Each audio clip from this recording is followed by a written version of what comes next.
அன்பு பிள்ளை ஜெயஸ்ரீ மீனாட்சி ரொம்ப அற்புதமா அழகா பேசக்கூடிய பிள்ளை, வளர்ந்து வரக்கூடிய நல்ல சிறந்த சிந்தனை பேச்சாளர். இந்த கருத்துக்களை எல்லாம் பதியணும். உங்க அணியில 2 பேரும் குறிப்பு வரைஞ்சிருக்கலாம், நீ கொஞ்சம் அதை திருத்தி வரமா. மதுரை ஆளும் மீன்வெள்ளியால் மீனாட்சி பட்டினத்தில் பிறந்து தன் ஆட்சி செய்கின்ற கோணாட்சி புரியும் மீனாட்சி பாதம் தொட்டு இந்த மீனாட்சியின் வாதத்தை உங்கள் முன் வைக்கிறேன். தான் பெற்ற பிள்ளையை ஏன் பெற்றோம் என்றுதான் தாய் என்று மாண்டு போனாள். தந்தையும் இப்பிள்ளை உருப்படாதென்றுதான் தனலிலே வெந்து போனார். ஊன் பெற்று உயிர் தந்த இறைவனும் உயரத்தில் நின்று கொண்டார். உதிரத்தின் அணுவிலே தமிழன்னை மட்டும்தான் உறவாக வந்து நின்றார்.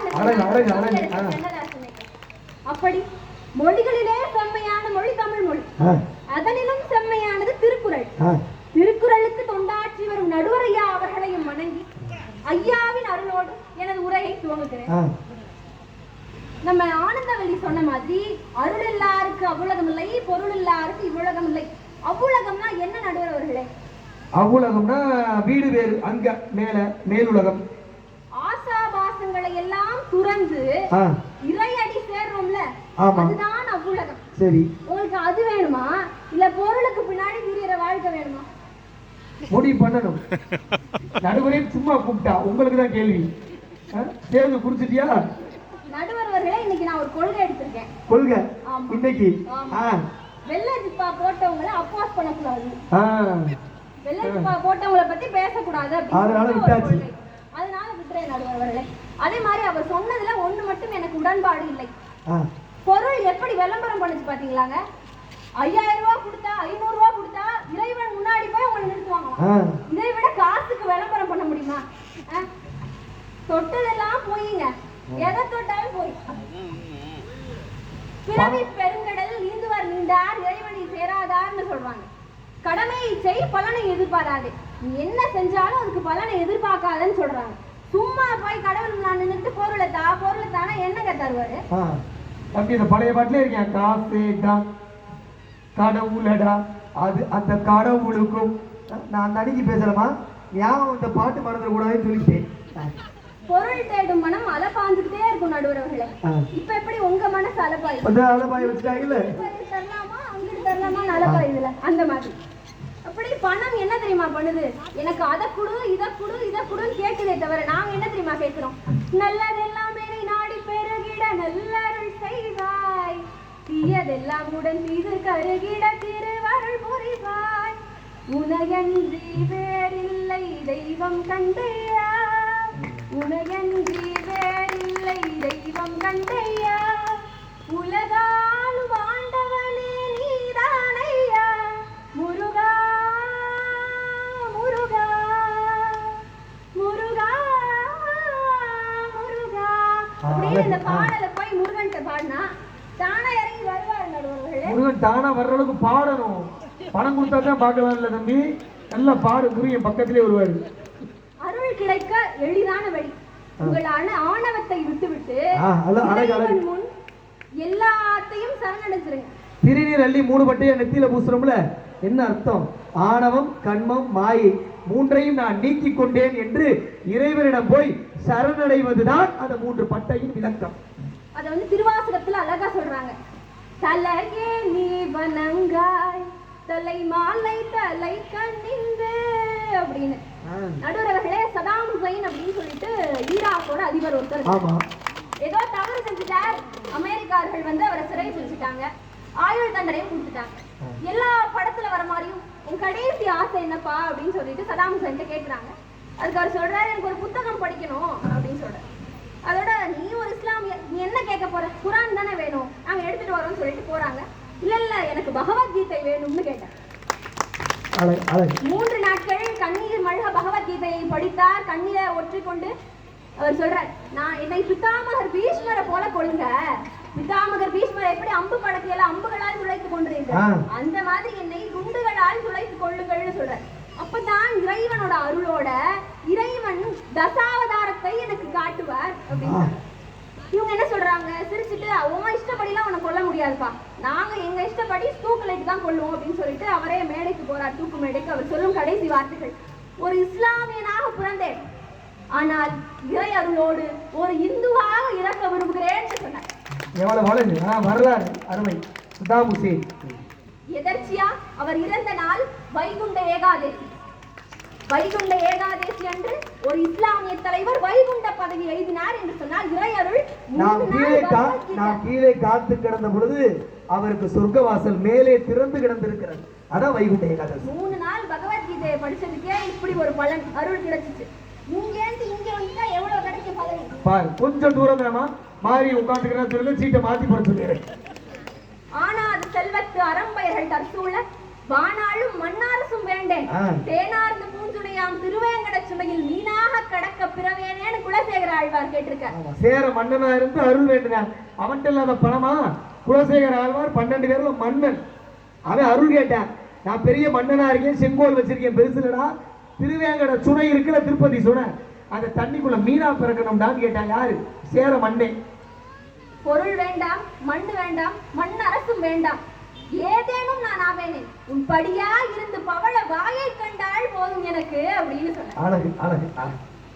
திருக்கோஷு நம்பி குருன்னு ஒருத்தர் இருந்தார். எண்ணிலடங்கா தடங்கல்களை கடந்து ஓம் நமோ நாராயணாங்கிற மந்திரத்தோட ரகசியத்தை தெரிஞ்சுட்டு வந்தார். என்ன நடந்துச்சு?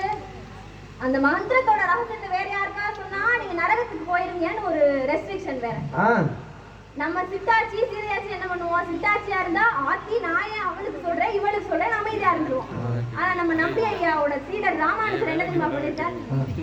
யான் பெற்ற இன்பம் பெருக இவ்வையகம்னு தான் நரகத்துக்கு சென்றாலும் பரவாயில்ல, நான் எனக்கு கிடைத்த அருள் பலருக்கும் கிடைக்க வேண்டும்னு அதை பரப்பினார். அழகு அழகு. திருக்கோஷ்டியூர் திருத்தலம். பெரிது பெரிது புவனம் பெரிது, புவனமோ நான்முகன் படைப்பு, நான்முகனோ கரியமாலொந்தியில் வந்தோம், கரியமாலோ அலைகளோ துயின்றோம், அலைகளோ குருமுனி அங்கையில் அடக்கம், குருமுனியோ கலசத்தில் பிறந்தோம், கலசமோ புவியில் சிறுமண், புவியோ அரவினுக்கு ஒரு தலைவாரம், அரவோ உமையவள் சிறு விரல் மோதிரம், உமையோ இறைவர் பாகத்து ஒடுக்கம், இறைவனோ தொண்டருள்ளத்து ஒடுக்கம். பெருமையை சொல்லவும் பெரிதேன்னு சொன்னாங்க அவங்க. தொண்டர்தம் பெருமையும் சொல்ல முடியுமா? இப்படி தொண்டும் பக்தியா எதுக்கு செய்யறாங்க? பொருள்தாவா? இறைவனுடைய அருளை வேண்டி, இறைவனது அருளை வேண்டி தொண்டும் பக்தியும் செய்யறாங்க. ஏங்க பொருள் எப்படி தெரியுமா வருது? இறைவனது அருள். ஒரு சிவாலயத்துல ஒருத்தர் வந்து மெய் தொண்டரா இருந்தாலே ஒழிய இறைவனோட அருள் இல்லைன்னா அவரால் தொண்டும் செய்ய முடியாது, பக்தியும் செய்ய முடியாது. மரங்களின் அரசு அரச மரம், சர்ப்பங்களின் அரசு நாகம், மலர்களின் அரசு தாமரை, நான் படைத்தவர்களுக்கு எல்லாம் அரசர் திரு நாவுக்கரசர். நாவுக்கரசர் ஐயா பாடி திருமறை காட்டுல கதவு திறந்த விஷயம் மறந்து போச்சா? வேதாரண்யம் திருமறை காடு கதவை திறக்கிறதுக்கும் கதவை சாத்துறதுக்கும் பாட்டு பண்ணாரு. திருவண்ணாமலையில ஒரு மாபெரும் அரசர் வல்லாள மகாராஜான்னு பேரு. அவர் வந்து ஒரு சிறந்த அரசர். ஆனா அவருக்கு வந்து பல ஆண்டுகளா குழந்தைகள் இல்லை. நம்ம என்ன பண்ணுவோம்? குழந்தையெல்லாம் போய் கேட்போம். ஆனா அவரு அந்த வருத்தத்தை அவருக்குள்ளே வச்சுக்கிட்டாரு. இறைவனுக்காக தொண்டு செய்தார், பக்தி செய்தார், எண்ணிலடங்கா விஷயங்களை செய்தார், அருளைத்தான் வேண்டினாரே தவிர குழந்தை வேணும்னு கேட்கவே இல்லை.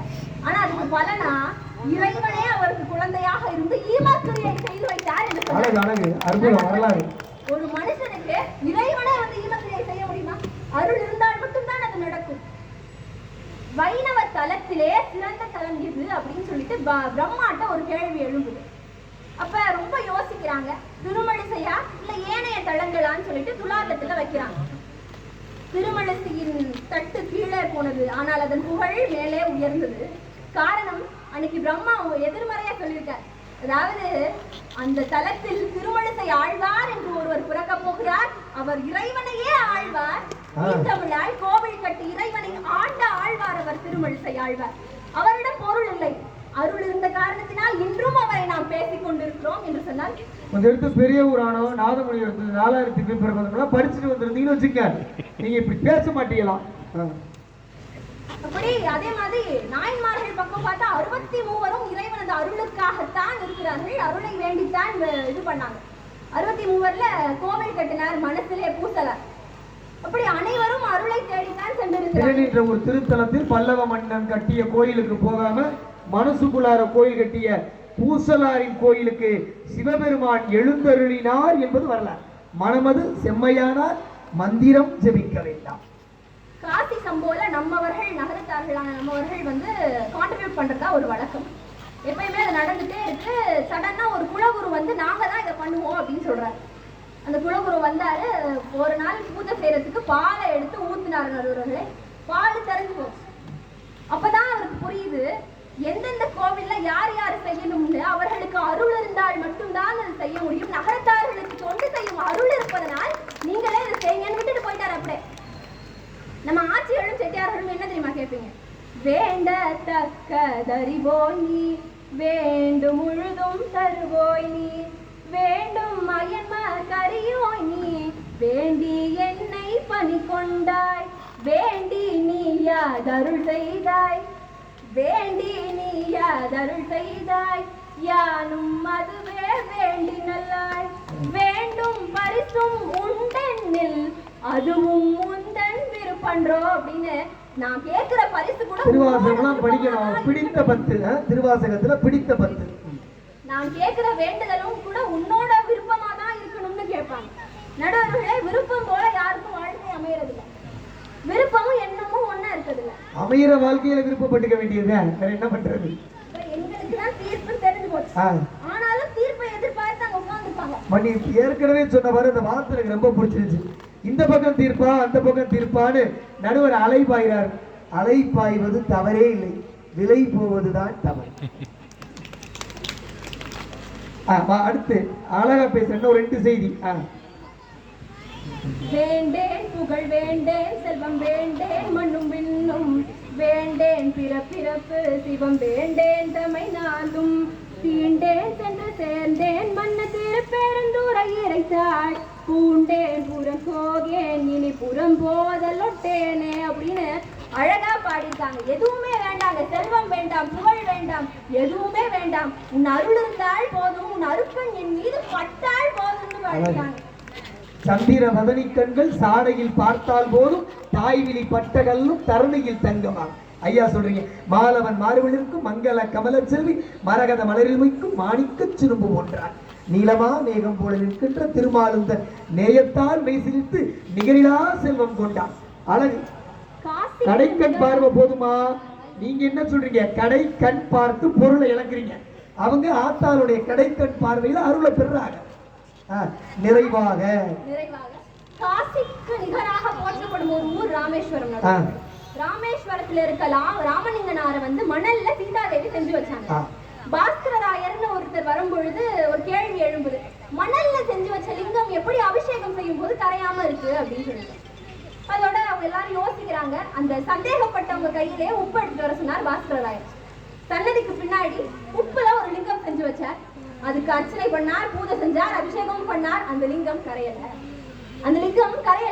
அப்ப எல்லாருக்கும் ஒரே ஆச்சரியம், ஐயா எப்படி இது நடக்கும்? நீங்க வந்து ஒரு சாதாரண மனுஷன் தான், ஆனா நீங்க செஞ்சு இந்த அபிஷேகம் ஏன் லிங்கம் கரையல அப்படின்னு சொல்லிட்டு கேட்கும்போது அவர் சொல்றாரு, இறைவனது அருள் என்னிடம் இருந்தது, இறைவனது அருள் சீதாதேவியிடம் இருக்கிறது, சாட்சாத் மகாலட்சுமியோட ஸ்வரூபங்க. அப்ப அவர்கள் செய்து வைத்த லிங்கம் கரையுமா அப்படின்னு.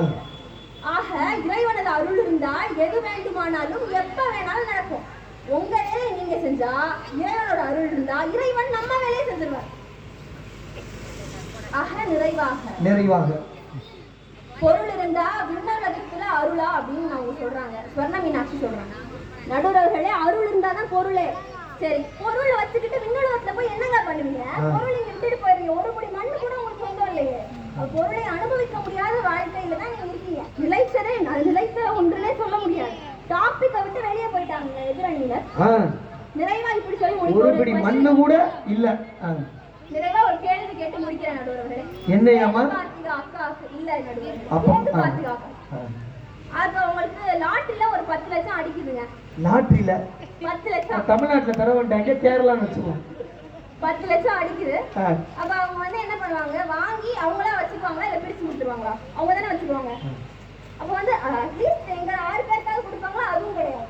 நடுவருக்காவது கொடுப்பாங்களா? அதுவும் கிடையாது. அவங்க 2 பேருக்காவது கொடுப்பாங்களா? அதுவும் கிடையாது. பாத்துக்க, எங்க சொந்த கட்சியை விலக்கி விட்டுருவாங்க. யான் பெற்ற அருளை நாங்க எல்லாரிடமும் எங்களால் பகிர்ந்து என்று சொன்னால் நடுவர்கள் அருள் தான் சிறந்தது. நாங்கள் அருளை தான் வேண்டுகிறோம். தாய் ஒருவர் பிள்ளைக்கு வந்து என்ன தேவைன்னு அவங்களே புரிஞ்சுக்குவாங்க. ஆனா அவர்கள் என்ன சொன்னார்கள்? தாயிடம் நாம் போய் கேட்க வேணும் அப்படின்னு சொன்னாங்க. இறைவன்ட்ட நம்ம கேட்காம அவர் தருவாருங்க. அவர் தான் இறைவன். புரிஞ்சுக்காம பேசிட்டு இருக்கீங்க. ஃபைனலா நான் இப்படி சொல்லி முடிக்கிறேன். பொருள் எதுவுமே செய்ய முடியாது. அருள்னா எல்லாமே செய்ய முடியும். வாய்ப்பு அளித்தமைக்கு நன்றி பாராட்டி விடைபெறுகிறேன். நான் ஃபைனலா சொல்லுவேங்கிற நம்பிக்கையில அவ ஃபைனலா பொருள் தான் என்று சொல்வது தவறு. அருள் இல்லாமல் வாழ்க்கை இல்லை என்று சொன்னா முதல்ல நான் மகிழ்ச்சியோட ஈஸ்வரி மீனாட்சியை பாராட்டுறதுக்கு காரணம் நிறைய தேடல் இருந்தது. பிள்ளைகளிடம் தேடல் இருக்கிற பொழுது வெற்றி பெறுவார்கள்.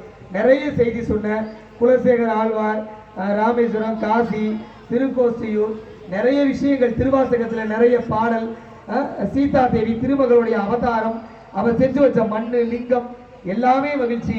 ஆனாலும் நெஞ்சை தொட்ட வெற்றி மந்திரம் எதுனா சதாம் ஹுசேனை நீ தொட்டி காட்டு பேசியது இந்த இந்திய தேசம் மத நல்லிணக்கத்திற்கு பெயர் போனது என்பதற்கான சாட்சி. அதனாலதான் அப்துல் கலாம் ஐயாவை டெல்லியில ஒரு அம்மா கேட்டாலாம், மாணவர்கள்லாம் கேள்வி கேட்டா நீங்க பதில் சொல்றீங்கல்ல, நான் ஒரு பெண் இல்லத்தரசி, நான் ஒரு கேள்வி கேட்கிறேன் பதில் சொல்வீங்களான். என்னத்தா கேள்வினாராம், மத நல்லிணக்கம் என்றால் என்னன்னாலாம்.